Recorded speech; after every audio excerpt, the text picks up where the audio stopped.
Hello friends, welcome to my YouTube channel. तो आज हम लोग पढ़ने वाले हैं, जैसा कि मैंने आपको पिछले वीडियो में बताया था कि हम लोगों ने उस वीडियो में क्या देखा था। हम लोगों ने उस वीडियो में जो आपका सीटेट का ऑनलाइन एग्ज़ाम हुआ था, उसमें जो आपका ईवीएस का पेपर आया था, हम लोगों ने उसको देखा था। और आज हम लोग कवर करने वाले हैं मैथ सेक्शन को। तो मैं आपको बता दूं कि जो ऑनलाइन पेपर में मतलब कि जो अब पहली बार ऑनलाइन हुआ था, तो उसमें इन्होंने मैथ का जो वेटेज है, पहले इसमें पैडागॉजिकल क्वेश्चंस ज़्यादा इंक्लूड करते थे, बट इन्होंने अब क्या किया है, अब ये मैथ को प्रॉपर मैथ को ज़्यादा इंक्लूड करने लगे हैं। आपने प्रीवियस ईयर अगर लगाए होंगे तो आपको पता होगा कि जो पहले पेपर आते थे 2016, 17, 18, 19, इनफैक्ट 2020 तक, तो उनमें क्या होता था, जो आपका मैथ है उसमें मैथ के जो क्वेश्चन है वो बहुत ही नॉर्मल होते थे, ठीक है। और उसमें वो पैडागॉजिकल क्वेश्चन ज़्यादा डाल देते थे, तो उसमें भी प्रॉब्लम हो जाती थी कि यार इसमें तो इसकी पैडागॉजी को तो पता ही नहीं है, कहीं कहीं से भी आ सकती है, कोई इसे सॉल्व ही नहीं कर पाता है, वो तो मतलब पूरा तुक्के पे चलती थी।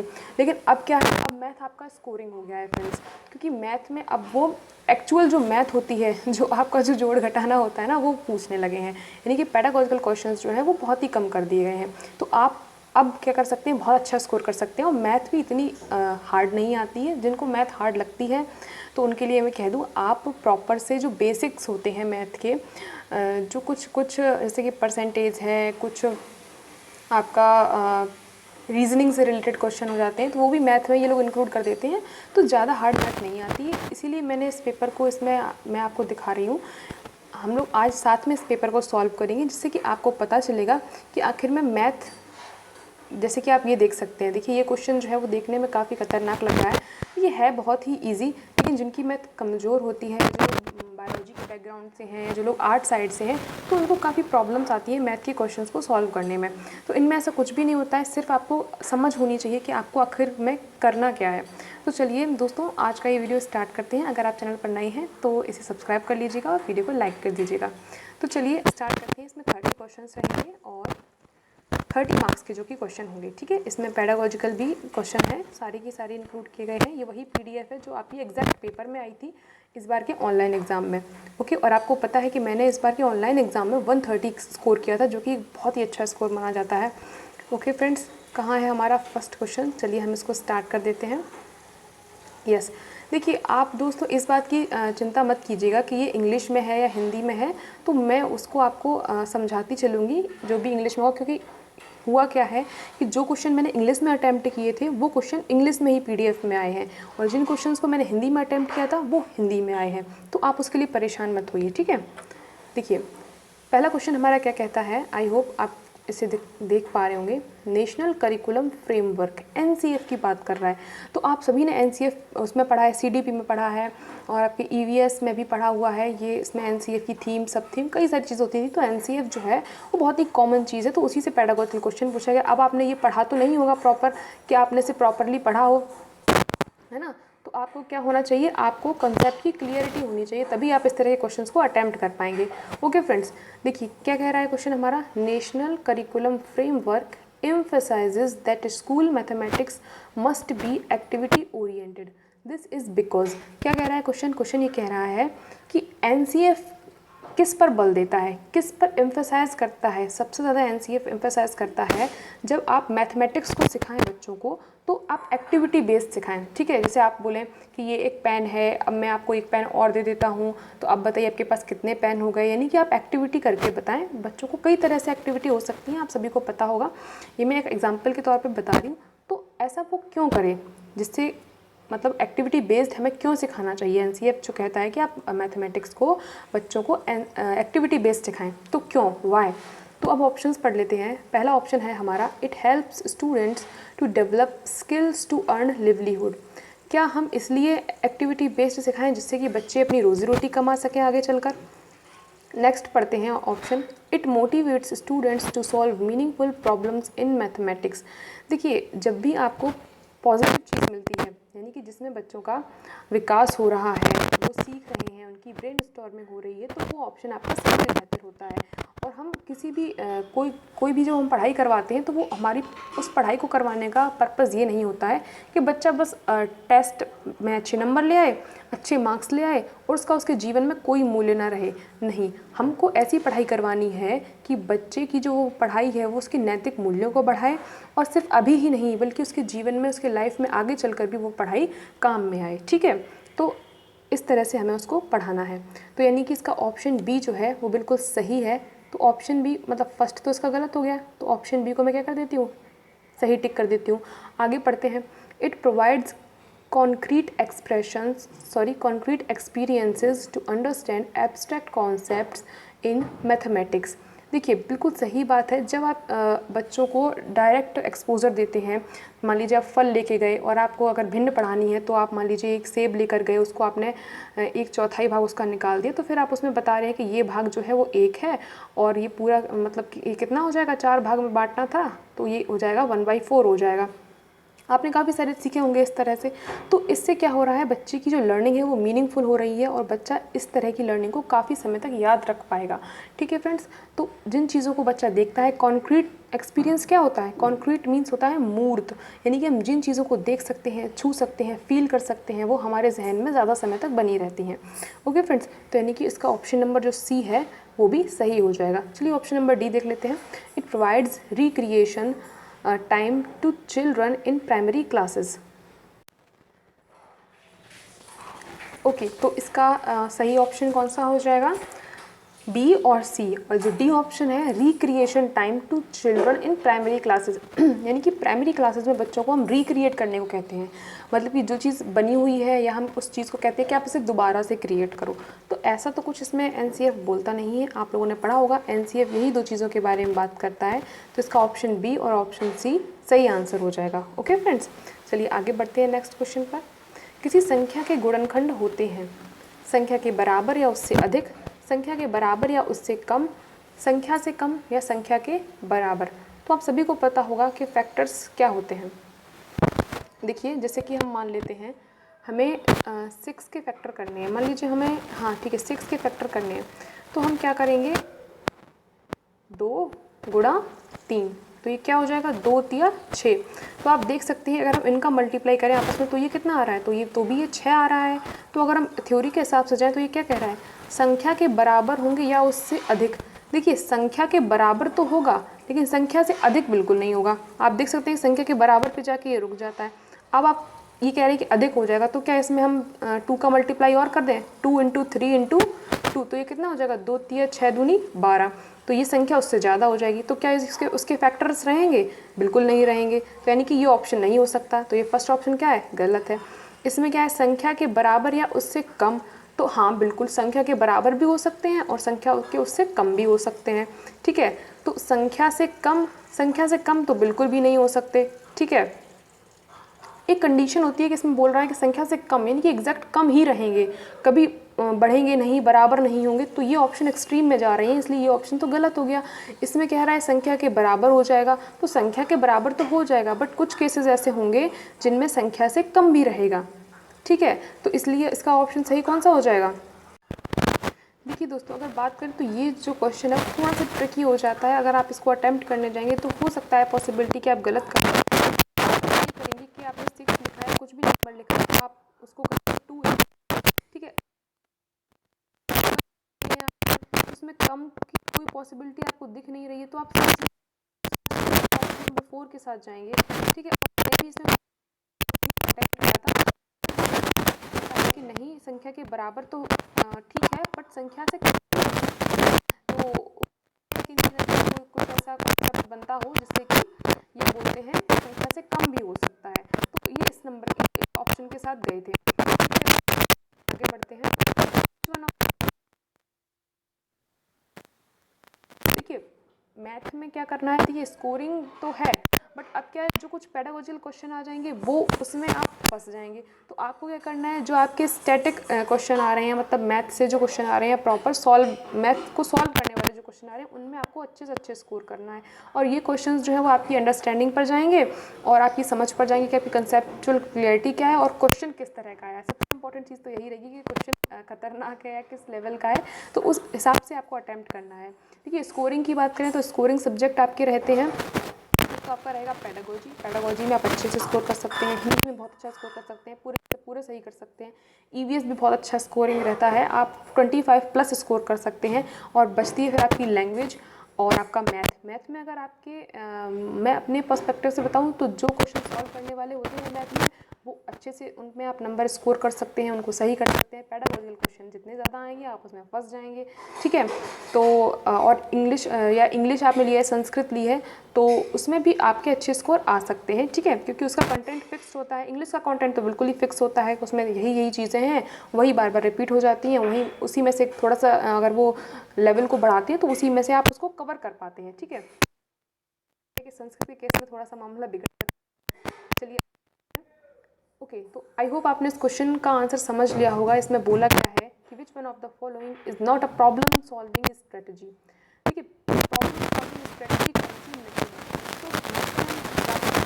है, तो ग्राफ्स वगैरह बना के प्रॉब्लम को सॉल्व कर सकते हैं, बिल्कुल ये हमारी स्ट्रेटजी हो सकती है। ट्रायल एंड एरर को अटेम्प्ट कर सकते हैं, बिल्कुल कर सकते हैं ट्रायल एंड एरर।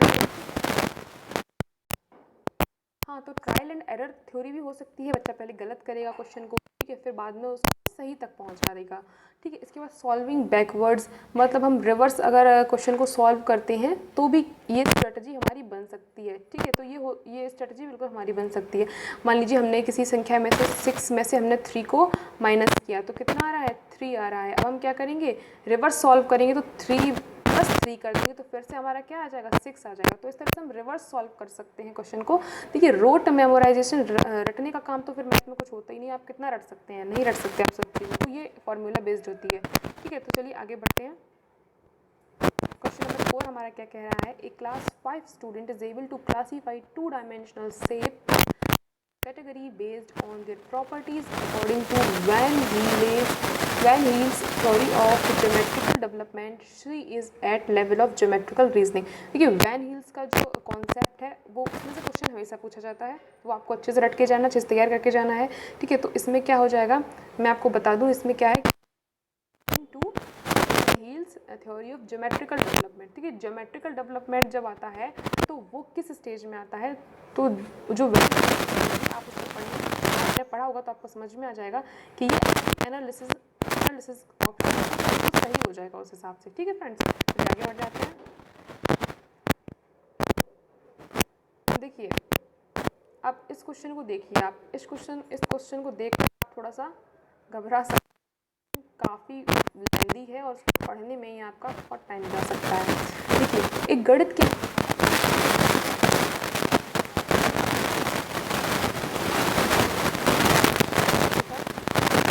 की प्रति में 12 पन्ने हैं, ठीक है, ध्यान से पढ़ते जाइएगा। एक प्रति में 12 पन्ने हैं, यानी कि जो एक कॉपी है उसमें कितने हैं, उसमें 12 पेजेस हैं, ओके।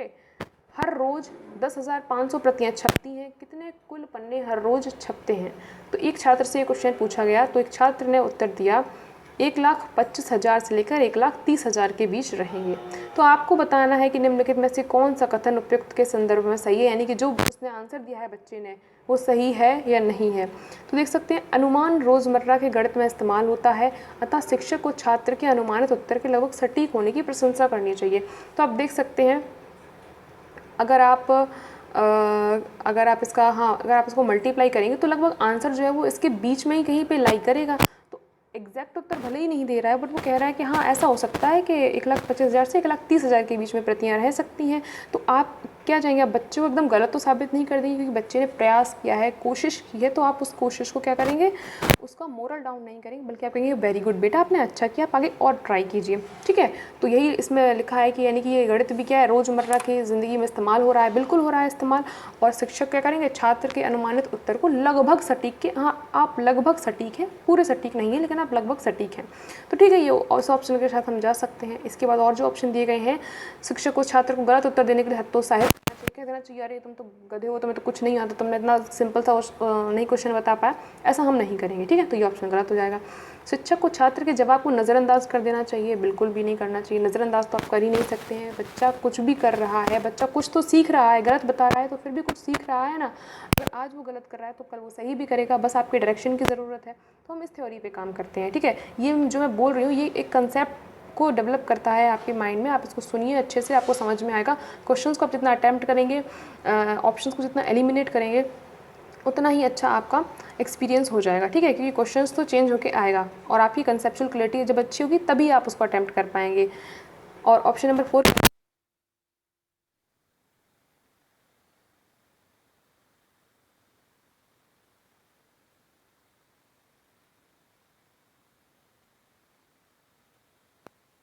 जाएंगे, ठीक है फ्रेंड्स।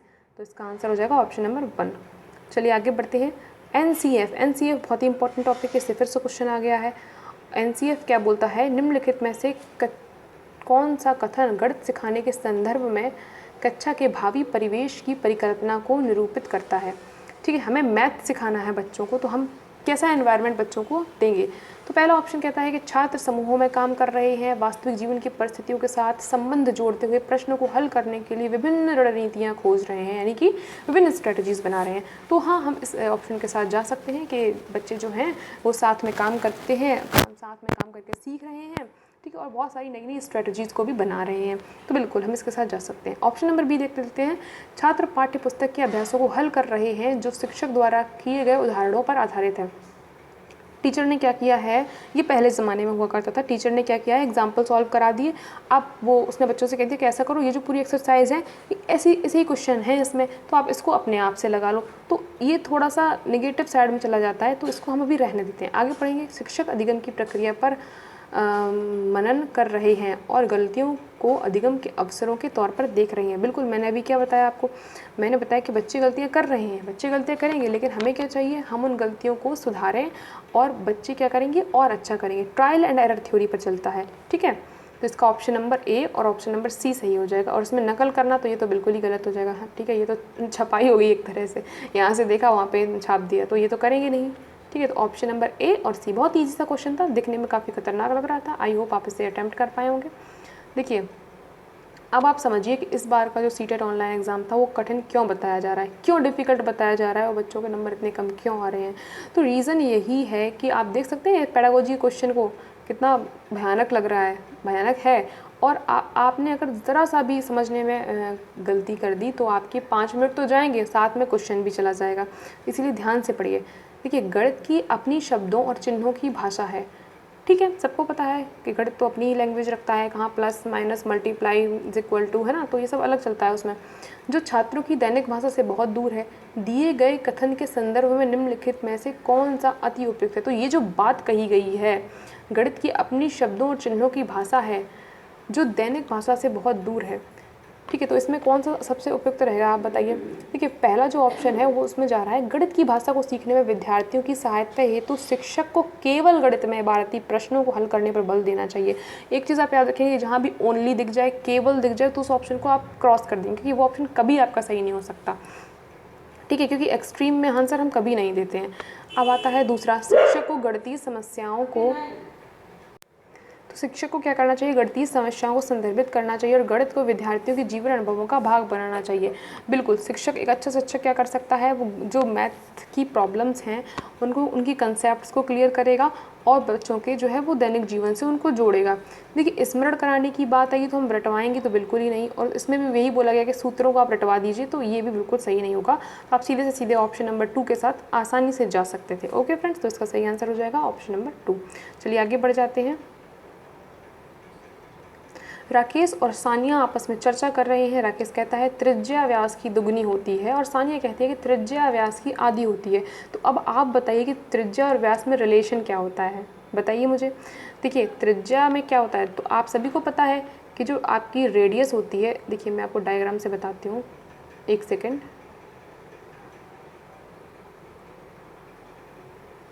जैसे कि ये क्या है आपका, ठीक है, ये आपका वृत्त हो गया। इसमें अब क्या होगा, अब आप देख सकते हैं कि ये जो है पूरा, ये क्या है आपका, ये है पूरा डायमीटर, यानी कि ये व्यास है, ये पूरा व्यास है। अगर हम इस व्यास को कह देते हैं 2a, मैं व्यास को कह देती हूँ क्या है, ये 2a है, ठीक है। इसका जो सेंटर है, यानी कि इसका जो केंद्र है, अब ये क्या कर देगा, आधे आधे में बांट देगा, ये क्या हो जाएगा a, और ये क्या हो जाएगा a। तो अब आप बताइए, ये तो इसकी त्रिज्या है ना, बताइए ये त्रिज्या हो गई इसकी, ये इसकी त्रिज्या है, ठीक है, ये त्रिज्या है इसकी। तो ये कितनी हो गई, a हो गई, और व्यास कितना हो गया, 2a हो गया। तो अब आप बता सकते हैं कि जो व्यास है वो त्रिज्या का कितना है, डबल है ना। तो अब आपको पता चल गया। अब देखिए, अब आप बता सकते हैं कि किसका स्टेटमेंट जो है वो सही था। दोनों गलत हैं, क्योंकि त्रिज्या और व्यास दोनों बराबर होते हैं। अरे भाई, ये तो होते ही नहीं है। राकेश सही है और सानिया गलत है। राकेश कैसे सही है, राकेश क्या बोल रहा है, राकेश बोला है कि त्रिज्या व्यास की दुगनी होती है। नहीं, त्रिज्या व्यास की दुगनी नहीं होती है, व्यास त्रिज्या का दुगना होता है। तो ये सेकंड ऑप्शन भी गलत हो जाएगा। तीसरे में क्या बोल रहा है कि सानिया सही है और राकेश गलत है। अब सानिया क्या कह रही है, सानिया बोलती है कि त्रिज्या व्यास की आधी होती है। तो सीधी सी बात है, जब व्यास त्रिज्या का डबल हो रहा है तो त्रिज्या व्यास की कैसी हो रही है, आधी हो रही है। समझ रहे हैं ना आप बात को। अरे मैंने क्या बताया, जैसे कि ये आपकी त्रिज्या थी a, ठीक है, और ये आपका जो व्यास था क्या हो जाएगा, ये मैंने क्या लिखा था, 2a लिखा था, ठीक है। अब इस a को मैं क्या कर दूँ, d बता दूँ, ये पूरा मैं क्या कर देती हूँ, d कर देती हूँ। तो ये क्या हो जाता है, ये व्यास का क्या हो जाएगा, बताओ, त्रिज्या जो है वो व्यास की क्या हो जाएगी, आधी हो जाएगी। समझ रहे हैं ना बात को। जो मैंने डायग्राम बताया था ना, उस डायग्राम के अकॉर्डिंग जाइए ना आप। बहुत ईजी सा क्वेश्चन है, समझ में नहीं आ रहा है क्या। अरे भाई देखो, ये क्या है, आपका ज़रा सा उसने घुमा दिया। ये आपका वृत्त है, ठीक है। वृत्त में सेंटर से क्या होती है, सेंटर से जो आपकी पेरी तक की दूरी है, यानी कि ये जो आपकी परिधि तक की दूरी है, इसको हम क्या कहते हैं, त्रिज्या कहते हैं। तो त्रिज्या क्या हुई, आधी तो है त्रिज्या आधी है, और ये पूरा क्या हो जाता है, ये पूरा व्यास हो जाता है। तो त्रिज्या व्यास की क्या है, आधी है, और व्यास त्रिज्या का क्या है, डबल है। समझ पा रहे हैं आप बात को, आई होप आप समझ में आ गया। और नहीं आया तो फिर अब तो आएगा ही नहीं। ठीक है, सानिया सही है और राकेश गलत है। इसका ऑप्शन नंबर सी सही हो जाएगा। चलिए आगे बढ़ जाते हैं। वेणु को 25 सितंबर 2021 के दिन घर में सफाई करते समय अपना जन्म प्रमाण पत्र मिला। एक चीज़ मैं आपको और बता दूं, जैसे क्वेश्चन इस बार के ऑनलाइन एग्जाम में आए थे मैथ के, ऐसे क्वेश्चन पहले नहीं आए हैं। आप टीवी से देख लीजिए, आपको पता चल जाएगा कि इस बार का जो लेवल है वो कितना बढ़ाया गया है, और आने वाले टाइम में कॉम्पिटिशन और टफ हो जाएगा, तो लेवल बढ़ेगा। ठीक है फ्रेंड्स, तो देखो इस क्वेश्चन को अच्छे से। 25 सितंबर 2021 के दिन घर में सफाई करते हुए अपना जन्म प्रमाण पत्र ना, बर्थ सर्टिफिकेट मिला, और उसमें क्या उसने देखा कि उसमें उसकी डेट ऑफ बर्थ लिखी हुई है। डेट ऑफ बर्थ कितनी लिखी है उसकी, 5 दिसंबर 1995 लिखी है, और उसे मिला कब, 25 सितंबर 2021 को मिला। तो अब बताइए कि जिस दिन उस बच्चे को अपना बर्थ सर्टिफिकेट मिला, उस दिन उसकी एज कितनी हो चुकी थी, ये पूछा है। उस दिन वो हो चुका था। तो ये थोड़ा सा लॉजिकल है, इजी है, तो हम आपको इजी तरह से बताने की कोशिश करते हैं। देखिए, आप क्या कीजिए, आप सीधे जैसे कि आप एज निकालते हैं ना अपनी, क्या कीजिए 2021 में से 1995 को घटा दीजिए, सीधे घटा दीजिए, कितना आएगा, 26 आएगा। तो यानी ये पूरा एक 26 साल का डिफरेंस बन रहा है। तो इसमें 26 वर्ष 3 महीने दे रहा है, यानी कि 3 महीने एक्स्ट्रा बोल रहा है, लेकिन एक्स्ट्रा नहीं आएंगे इसमें, क्योंकि अगर आप देखें कि 5 दिसंबर को वो पैदा हुआ है, तो 5 दिसंबर से 5 दिसंबर 2021 तक हम जाएंगे। ठीक है, सीधे सीधे 12 महीने का डिफरेंस देखेंगे। ठीक है, समझ रहे ना बात को। इसको मैं हटा देती हूँ, इसको पहले हटा देते हैं।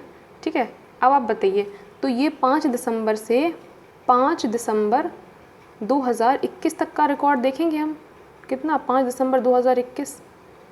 ठीक, तो कितना रहेगा, पूरे 12 महीने रहेंगे ना 12 महीने। लेकिन हमने क्या किया है, हमने जो, अगर मान लीजिए वेणु को दिसंबर में ही मिलता, 5 दिसंबर को ही मिलता, तो क्या होता, उसके पूरे 12 महीने हो जाते। लेकिन उसको सितंबर में ही मिल गया, यानी कि उसको 3 महीने पहले ही मिल गया।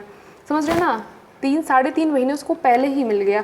तो इसका मतलब ये है, ये ऑप्शन तो होगा नहीं 24 वाला, 25 वाला भी नहीं होगा, और 26 प्लस भी नहीं होगा, क्योंकि हम क्या कह रहे हैं, हम तो एक कम कर देंगे साल को। ठीक है, तो जो लास्ट वाली 1 साल रहेगी उसमें हम कम करने वाले हैं।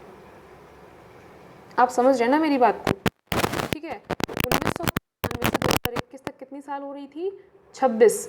ठीक है, 26 हो रही थी, लेकिन हमें 26 से थोड़ी सी कम रखनी है। अब रखनी कितनी कम है, जो 12 महीने हैं उस ये 25 को तो हमने जैसा कि तैसा रखा, लेकिन जो 12 महीने लास्ट के बच रहे उसमें हमने कलाकारी की। क्या की कि हमें 3-3.5 महीने पहले ही मिल गया था ना 25 सितंबर को बर्थ सर्टिफिकेट, तो इसमें से इतने ही माइनस कर देंगे, यानी कि कितने महीने बचेंगे आपके 9.5 महीने।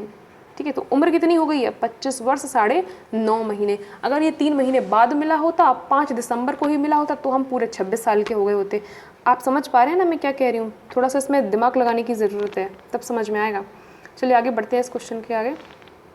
Mathematics teacher posed the following questions to his students. Write a pair of integers whose sum gives negative integers. The above question is an example of. देखिए, इसमें मैथमेटिक का जो टीचर है वो कुछ क्वेश्चन स्टूडेंट के सामने बता रहा है कि आप इसका आंसर बताइए। तो ये किस तरह का क्वेश्चन है? रिकॉल बेस्ड है, बच्चों को याद करा दिया गया, अब उससे पूछा जा रहा है आप बताओ क्या होगा इसका आंसर, तो वो रिकॉल कर रहा है, नहीं कर रहा है। क्लोज्ड एंडेड है कि एक ही जगह पे उसका आंसर फिनिश हो जाएगा, ऐसा भी नहीं है। मल्टीपल चॉइस है तो MCQ तो है ही नहीं। तो आप समझ सकते हैं कि इस बात को आप जान सकते हैं कि ओपन एंडेड क्वेश्चन है ये। ठीक है, यानी कि इसके जो आंसर है वो काफ़ी उसमें बच्चा जो है वो अपने अपने हिसाब से इसका आंसर दे सकता है। ठीक है, और इसका एक फिक्स्ड आंसर है, इसके लिए क्या हो जाएगा, ये ओपन एंडेड क्वेश्चन हो जाएगा। ठीक है, चलिए आगे बढ़ते हैं। देखिए, ये क्वेश्चन बहुत अच्छा है, इसको ऐसे तरह के क्वेश्चन जो है वो काफ़ी बन जाते हैं। ध्यान से पढ़ते हैं। 3 विद्यार्थियों के समूह में गणित पढ़ने से पहले और बाद में प्राप्त अंकों की तालिका दिखाई गई। ठीक है, तो गणित पढ़ने से पहले जो है वो बच्चों के नंबर कुछ और थे, गणित पढ़ने के बाद बच्चों के नंबर कुछ और हो गए। आप बताइए इसमें पूछ क्या रहा है? तीनों विद्यार्थियों द्वारा मिलकर प्रत्येक प्रकार से किए गए अध्ययन के लगभग औसत अंक क्या हैं? तो बच्चों के निकालने हैं आपको औसत अंक। मानसी का एवरेज निकाल लीजिए, हरमन का निकाल लीजिए और फैज़ल का निकाल लीजिए।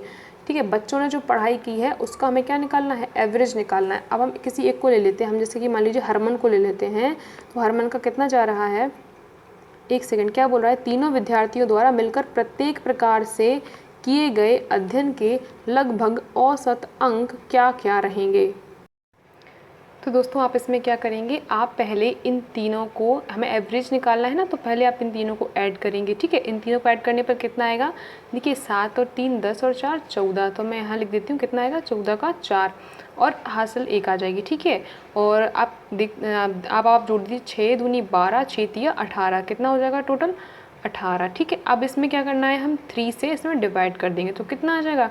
3 छंग 18 और 3 एकम 3 और पॉइंट में फिर चला जाएगा, तो फिर ये पॉइंट में आगे आ जाएगा। ठीक है, तो आप देख सकते हैं कि इसका आपका एक ऑप्शन मिल गया है यहाँ पर 61.33। ठीक है, तो 61.33 आपका सही आंसर हो जाएगा। और इसके साथ ही आपको इसे सॉल्व करने की ज़रूरत नहीं है, क्योंकि एक तो निकल ही आया, तो ऑब्वियस सी बात है ये भी आपका सेम ही आएगा। ठीक है फ्रेंड्स, तो आपका ये आंसर हो जाएगा। चलिए आगे बढ़ते हैं।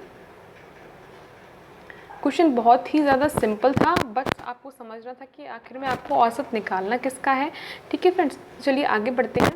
ये हमारा क्वेश्चन क्या कह रहा है? Primary school mathematics teacher wants her students to appreciate the use of data handling in daily life for organising, representing and interpreting the information. ठीक है, चलिए अच्छी बात है। तो इसमें हम क्या कर रहे हैं, बच्चों को डेटा हैंडलिंग सिखा रहे हैं। तो डेटा हैंडलिंग करने के लिए बच्चे क्या करेंगे? डेटा हैंडलिंग करने के लिए बच्चों को क्या चाहिए? टेबल्स बनाएंगे, कुछ सर्वे करेंगे, ठीक है, कुछ चीज़ों को उसमें नोट डाउन करेंगे, तो ये सारी चीज़ें आएंगी। तो क्या इसमें लिख रहा है? Which of the following would help the teacher to achieve the learning outcome. तो जो भी टीचर उन्हें सिखा रहा है वो आउटकम कैसे आएगा, तो वो कैसे वो टीचर इस बात को इंश्योर करेगा? देखिए, explaining various ways of data representation. क्या एक्सप्लेन करने से नहीं, बच्चे जो हैं जब वो खुद करके सीखते हैं, एक्टिविटी बेस्ड लर्निंग करते हैं, तभी उनको ज़्यादा अच्छे से समझ में आता है। तो इसका ऑप्शन नंबर 1 नहीं होगा। ठीक है, ऑप्शन 1 नहीं होगा। इसके बाद दूसरा देखते हैं, using various railway time tables surveys published in newspaper. तो ये जो है वो बच्चे की डेली लाइफ से जुड़ा हुआ है, तो बच्चे इसको अच्छे से कर पाएंगे। और सीधी सी बात है, उनको डेटा हैंडलिंग भी समझ में आएगा कि डेटा हैंडलिंग करनी कैसे है। तो ऑप्शन 2 बिल्कुल सही हो जाएगा। आप इनको पढ़ के देख सकते हैं। फॉर्मल वेज, देखिए फॉर्मल वेज में हम बच्चों को कैसे सिखा पाएंगे? अगर हम सिखा भी देंगे तो बच्चा भूल जाएगा। Discussing solved example from the text book. तो जो किताबों में जो एग्जाम्पल्स दिए गए उनको हम सॉल्व करके दिखा दें, तो इससे बच्चे का जो है वो ओवरऑल डेवलपमेंट नहीं होगा, उसकी ब्रेन स्टॉर्मिंग नहीं होगी। तो इसीलिए इस ऑप्शन के साथ हम नहीं जा सकते दोस्तों। चलिए आगे बढ़ते हैं। Which of the following is not used for formative assessment. तो फॉर्मेटिव असेसमेंट क्या होता है, देखिए रचनात्मक आकलन होता है। इस रचनात्मक आकलन का मतलब क्या होता है कि जब बच्चे को हम कुछ सिखा रहे हैं, कुछ पढ़ा रहे हैं, जब बच्चा सीख रहा है तो उस बीच पीरियड में ही हम क्या करते हैं, बच्चों का टेस्ट ले लेते हैं। आपने देखा होगा यूनिट टेस्ट ले लेते हैं, तो उससे हमें पता चलता रहता है कि जो हम पढ़ा रहे हैं वो बच्चे को आ भी रहा है या नहीं आ रहा है, ठीक है। और अगर आ रहा है तो क्या क्या चीज़ें जो है जिसमें वो गलतियाँ कर रहा है, क्या क्या चीज़ें उसे अच्छे से समझ में नहीं आ रही हैं जिनको हम सुधार सकते हैं, ठीक है। तो ये आपका लास्ट में नहीं होता है, ये आपका बीच में ही होता है, इसे कहते हैं हम फॉर्मेटिव असेसमेंट। ओके फ्रेंड्स, तो आपका सही आंसर क्या हो जाएगा, इसमें पूछा है not used for formative assessment. तो स्टूडेंट के पोर्टफोलियो को हम यूज़ करते हैं असेसमेंट में, किसमें, फॉर्मेटिव असेसमेंट में। एनेक्डोटल रिकॉर्ड्स को भी करते हैं और फील्ड ट्रिप्स को भी करते हैं, लेकिन टर्म एंड एग्जामिनेशन हम नहीं करते, क्योंकि हम बच्चे की रचनात्मकता को देखते हैं कि बच्चा भी कितना सीख रहा है, ना कि सबसे लास्ट में देखेंगे कि कितना सीख चुका है, ठीक है। वो चीज़ वो जो होता है वो इवेल्युएशन हो जाता है, ठीक है। फिर इसमें असेसमेंट, फॉर्मेटिव असेसमेंट आपका नहीं रहेगा। चलिए आगे क्वेश्चन देखते हैं। The height of 5 persons is given below, ठीक है। तो ये हाइट दी गई है 5 लोगों की, इसमें आपको सम निकालना है। What is the sum of height in metres.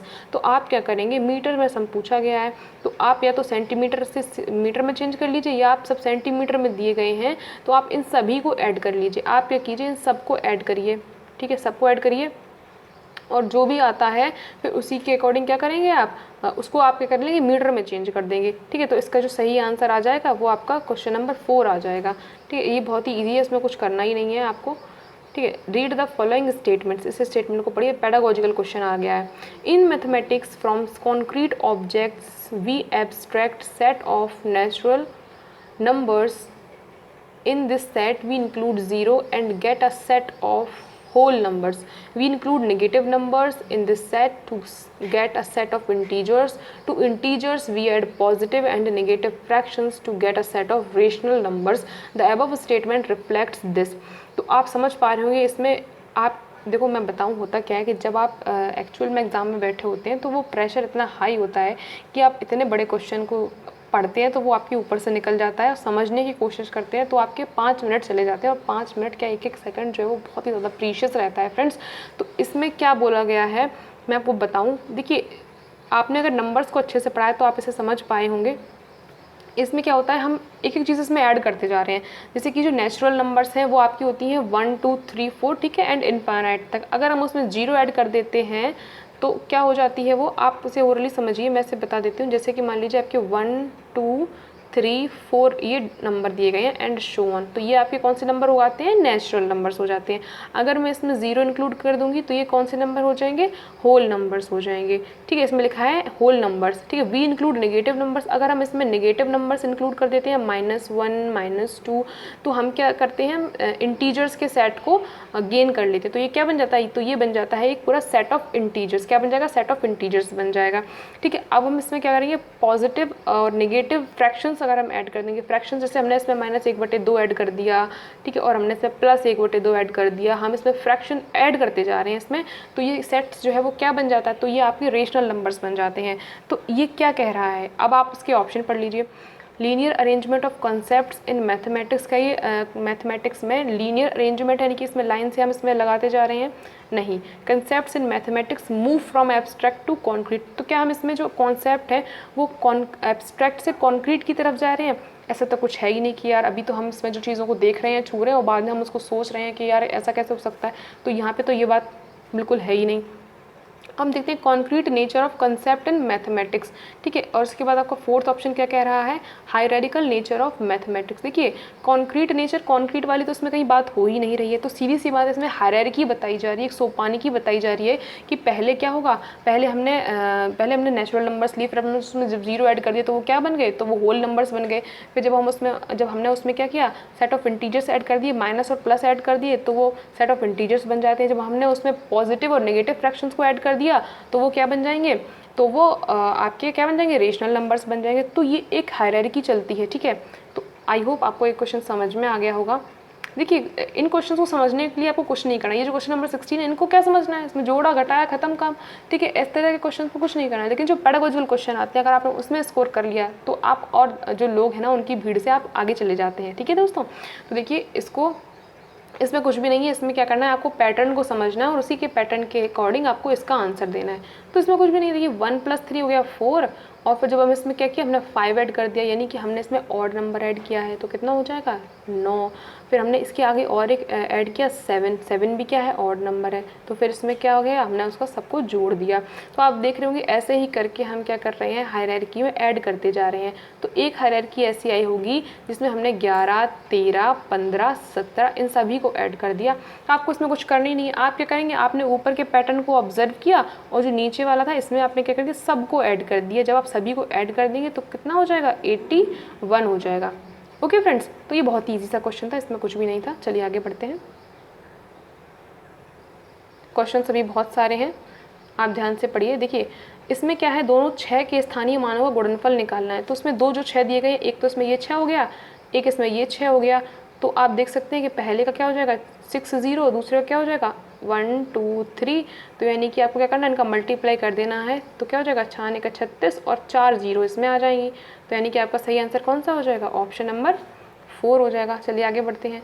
3 मित्र क्रमशः 20 मिनट, 30 मिनट, 45 मिनट के अंतराल पर अपने मोबाइल फ़ोन पर संदेश प्राप्त करते हैं। उन्हें संदेश एक निर्धारित समय पर एक साथ प्राप्त होना शुरू हुआ, वे कितने समय के बाद पुनः एक साथ संदेश प्राप्त करेंगे। देखिए मिनट में दिया गया है, तो आप क्या करेंगे, पहले इसका LCM ले लेंगे। ठीक है, जैसे कि आपने इसका LCM लिया, आप कितना हो जाएगा इसका बताओ। जैसे कि मैं इसका LCM लेती हूँ, 5 को 20। ठीक है, अब हम 4 को क्या लिख सकते हैं, आप अपने अकॉर्डिंग करिए जैसे आप करते हैं। तो ये क्या हो जाएगा 5 का 30, यानी कि इसमें 3 को और इंक्लूड कर देंगे। अब 45 में क्या होता है, 15 तिया 45, तो 5 तिया 15। ठीक है, और 15 तिया 45, यानी कि इसमें एक 3 और आएगा। तो मैं क्या करूँ, एक 3 और इंक्लूड कर दूँ। अब इसका हम मल्टीप्लाई कर लेंगे, 5 को 20, 20 तिया 60 और 60 तिया 180, कितना हो जाएगा 180 हो जाएगा।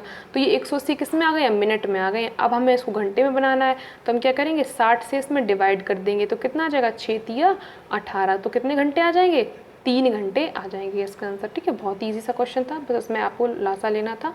इसमें क्या है, इसमें आपको एक संख्या दी गई है जिसको आपको 101 से भाग देना है और रिमाइंडर कितना बच रहा है, यानी कि जो शेषफल आता है वो कितना बच रहा है। आप क्या करेंगे, या तो आप ऐसे भाग दे दीजिए, अगर आपकी मैथ वीक है तो आप ऐसे भाग दे सकते हैं, नहीं तो आप इसको और भी कई सारे तरीके होते हैं।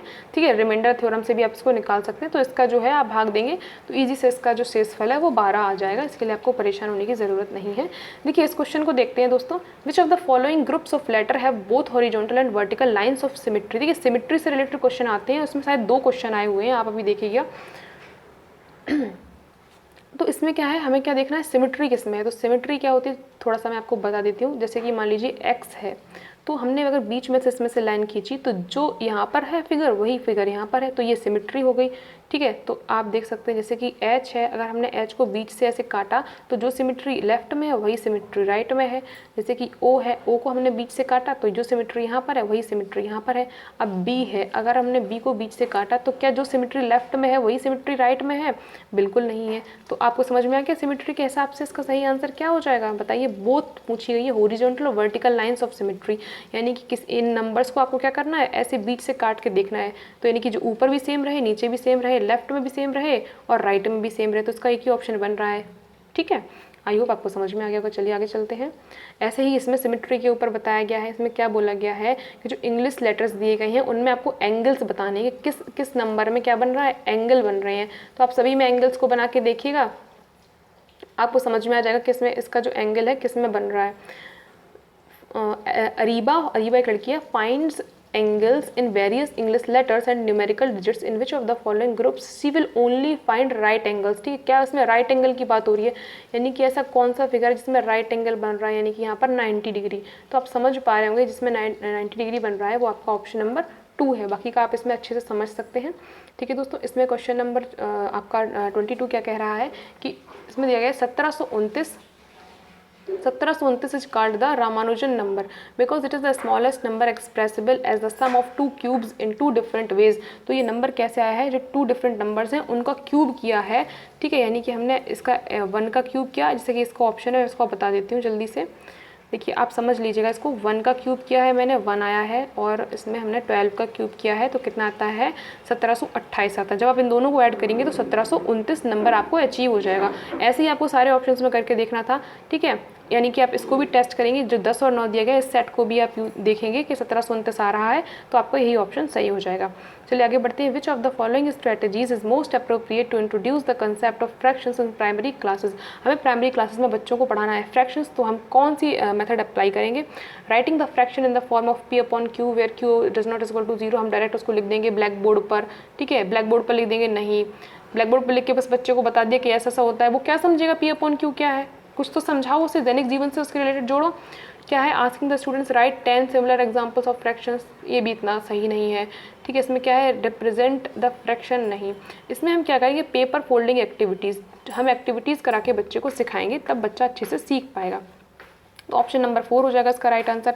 ए प्राइमरी क्लास मैथमेटिक्स।